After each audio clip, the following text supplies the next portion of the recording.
Hi, Caleb and Steve from Brownells, and in this episode of our reloading series, we're going to talk about powder dispensing. And Steve, last thing we did was we primed some cases, so now we're ready to move on. Right. And if you're doing rifle cases, you are ready to dispense powder. It's a bottleneck rifle case. If you're a handgunner with a straight wall case, then you need to flare the neck first. Yep, or if there's some rifle cases too, like my 350 Legend. 350. Yep, that one, you have to flare the cases on those as well. 4570, M1 carbine, you name it. Yep, so most of the straight wall stuff. So just a quick refresher here, a bottleneck looks like a bottle. A straight wall is straight all the way up to the mouth. So with that being said, like Steve said here, if you have a bottleneck, you're ready to just start seating bullets. But with those straight walls like that 9mm, we're gonna need to flare. And Right. Ric Flair's not here to help us, so we're gonna have to flare this thing ourselves, right? Rick who? Ric Flair. You remember Ric Flair? Moving on. Woo! All right. Anywho, lost my train of thought, Steve. All right, now we're gonna need to set up a die to actually flare those cases. I wouldn't be surprised. I've got one right here, actually, Perfect. from Lee Precision. This is their powder through expander die. And if you're not familiar with these, they work in the manual mode or they'll work with a automatic powder dispenser, but what it has is the expander is hollow, so powder can flow through it. So if you're using one of Lee's case activated dispensers, it would screw on instead of this adapter here. But we're going to use it just as an expander die. And we'll talk more about the automatic dispenser stuff whenever we get into the progressive reloading type stuff. But for now, we're keeping it basic. Right. So we'll put our shell plate in place. All right. Raise that all the way up, sort of get an idea here. This is a little tricky to set up at first. Put a case in, and I will move this over so you can see what we're doing. And I'm going to put the case up here, and we've made contact already, so let's check the case and see if there's any flare. Ooh, just a tiny bit. You got a bullet by any chance? There you go. Thanks, Barney. And that's enough flare. That's all we need. Yep. So, By comparison, Steve, here's one that's not flared if you want to show that, or show trying to put a bullet on that here. yeah, that doesn't work so well. Yeah. So, yeah. So what can usually happen there is you can try to seat that bullet, and without the flare, you'll end up crushing one side of the case or the other, typically. So at this point, you flare the thing and leave it up there and put some powder right through here. Yep, so we can certainly do that. Steve, now's a good time to talk about different types of powder dispensers, because you can use all of these powder dispensers regardless of, Right. what you're doing, bottleneck, straight wall, whatever. These all work for it. So let me move this scale out of the way. We'll talk about that in just a bit here. But the most affordable and the most basic. This came with your lease at this dipper, and you just dip it through the powder and put it in there like that. Dirt simple. Just be consistent. You dip it through the powder once, give it a shake, or scoop it off with a card, whatever, and you're fine. So that's already the right size for 9mm then. This Yes. is it's listed on there exactly what size it is. So Your dies will come with instructions telling you what powders are compatible with that particular scoop. yep, so it'll just don't get scoops mixed up in different die sets. Right. If you have multiple lead Right. dies. But that's one way to do it. That's the baseline easiest, and then the next easiest and next affordable is probably going to be your balance beam type stuff. Right. Not this one in particular. This one is a little bit more expensive. There are some cheaper versions of this one, and there's a bunch of different manufacturers that make them. But that's going to be the next way to do it. Yep. You just weigh it out, dump it in manually, weigh it out, and then get a funnel like we have here, Yep. set up and dump it in the case. Yeah, so you just basically put your powder in there, use your balance beam to get it, weighed out, and if you need to make fine adjustments on the weight, you have a trickler. And Steve, if you want to kind of show that off there. Yeah, the trickler is you dump powder in here, and then there's a tube that dispenses the powder. It picks it up in those holes that are in the tube. It comes out grain by grain until your scale reaches its balance point for that particular setting. Nice little device. It's just heavy cast iron, it feels like. It's very heavy. Yep, and so you can use that with the analog, or you can use that with a digital scale. Right. So if you want to use a digital scale, that's just fine as well. It's, as you can see, it's pretty cut and dry. It's straightforward. It's just a scale that displays the number on the screen of what weight you have. Right. And those are nice because they're just way more convenient. Yeah. You don't have to they're not as finicky. You don't have to mess with a bunch of stuff. I actually like to pair them up with these powder dispensers here, Steve. The powder dispenser for me is the most convenient. Yeah, it's definitely the most convenient, for sure. And it's my favorite for handgun and a lot of rifle cartridges, just because they're consistent enough. They are. For the type of shooting I'm doing most of the time, it's consistent enough. Right. This one, I've got it set up to swivel here. Yep. So you've got, well, let's swivel it the other way. You've got your adjuster here, powder reservoir, and then your crank to actually dispense the powder. And we've got this set up for 9 mil. So I'm going to take a 9 mil case. It's cone shaped underneath, so your case will center up. And all you have to do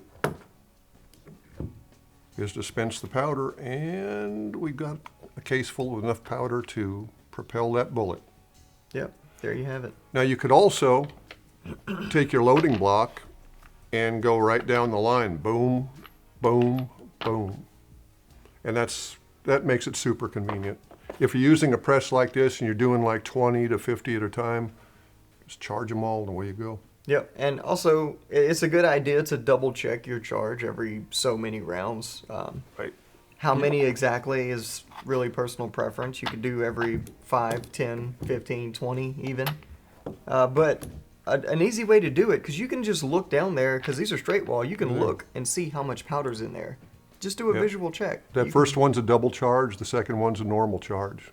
And all you have to do is look down, you can tell right away. Yep. Big safety factor, and if you're just starting reloading, not a bad way to go. It'll keep you from having a kaboom, as they say.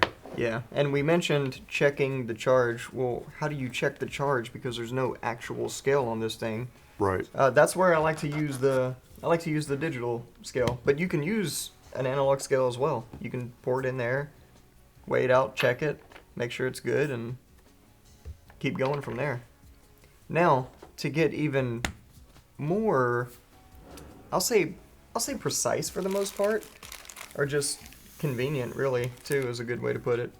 I have this Charge Master. So we have the Charge Master, and this is the Charge Master Link, so you can actually hook it to a cell phone.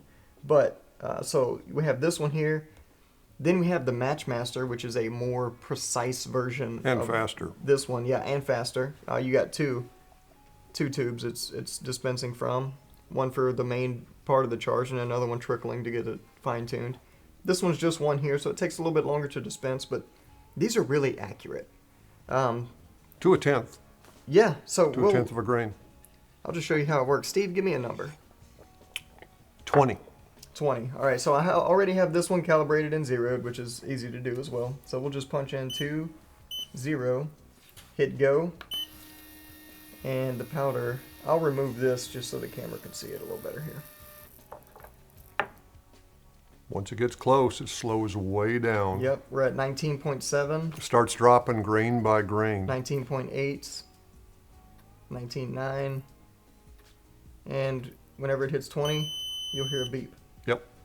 And then now you would just, so this is a, we'll do this for 223. Correct. Right? And that funnel is set up for 223. We have this Area 419 funnel set. There's a bunch of companies out there that make funnels. These are probably the best in my opinion here. And the different attachments just thread on, and they fit different neck sizes. This one obviously being for 223. we'll just set that on there. Take our charge and pour it right in. And then Nice and easy. put it back on there. And That way you know every charge is consistent. Yep, so that's a charge 223. That slight advantage in accuracy over the dispenser, over the drop here. Yeah, so this is actually in manual mode right now. It has an automatic mode, and the only difference there is that whenever I put the plate back on, it dispenses another one automatically. Pretty so handy. You don't have to keep hitting go. But That way you get into a rhythm. yeah, it makes everything nice and fast and convenient. This is for a precision shooter. Yeah. Odds are you're seating your bullets in one of those fancy inline seaters and all that, so you're not in a hurry for the powder because you want that bullet dead straight, and you're doing Yeah. it So by the numbers. making an accurate load is let's call it like a 100-piece puzzle, right? Yeah. And the puzzle piece for your actual powder charge and how precise it is a very large piece of that puzzle. Right. So, yeah, it's definitely a key factor in accurate load development.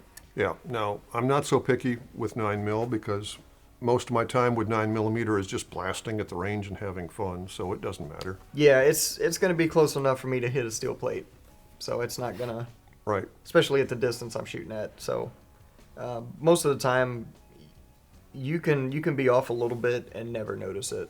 Right. I mean, even if you're rested up shooting on paper at like, I don't know, 15, 20 yards. Yep. Now, if you're loading max loads, then you want to be a little careful Yeah. and make sure you're weighing stuff to be sure you don't go over the red line, so to speak. Yeah, and typically for like range ammunition, I'm close to the minimum anyway, so Yeah. it doesn't matter. Right. All you got to do is punch a hole in a piece of paper or something, Yep. Or just shoot into the berm like a lot of people think we do in video. Or just shooting into the berm, it doesn't matter. Wouldn't surprise me. But no, so as far as powder dispensing goes, that's the basics of it. Yeah. It's not much to it. It's just consistency is what's important. Yeah, so once you get the powder in, the next step is going to be seating bullets. Right. And that's where your scale comes in again, because if you're running a progressive or something and you're not sure you've got charges in those cases, or if they're double charged, you start weighing your loaded rounds to see who's not making weight. If you have a powder dispenser like this Charge Master, you don't need to buy a separate scale. You can just Right. use the scale on it. It is a scale. Right. So here's this one's unloaded. So we'll just set that unloaded one on there. We'll zero it. Then we'll take our loaded.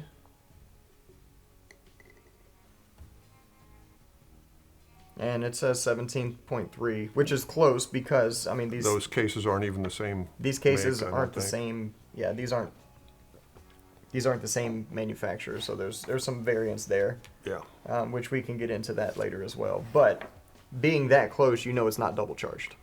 That's another reason I always load below maximum, because if it's a 38 special, I don't care who made that case. I'm gonna be sending out a lead bullet at a very moderate velocity, so it's enjoyable to shoot. Yeah, and we'll get into this in more detail in later videos, but like I mentioned, those puzzle pieces there.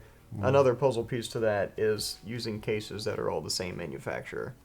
Yep. And case consistency is part of accuracy as well, developing accurate loads. So, but yeah, like I said, that's more of the advanced type stuff. We'll get into that later on. But yeah, that's all there is to it. So don't go out and buy another scale if you just bought one of these. Right. But there is a way to measure powder for every budget. Yeah.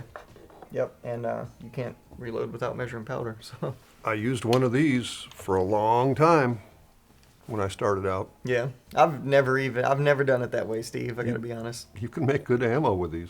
Oh well, You just got to take your time and be consistent. I believe you. Yeah.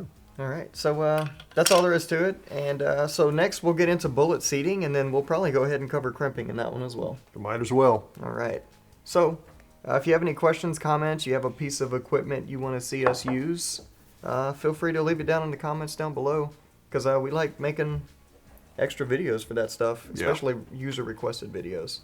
With that being said, if you need any help with anything, feel free to give us a call on the tech line. We'll be happy to help you out. Thanks for joining us, and we'll see you next time.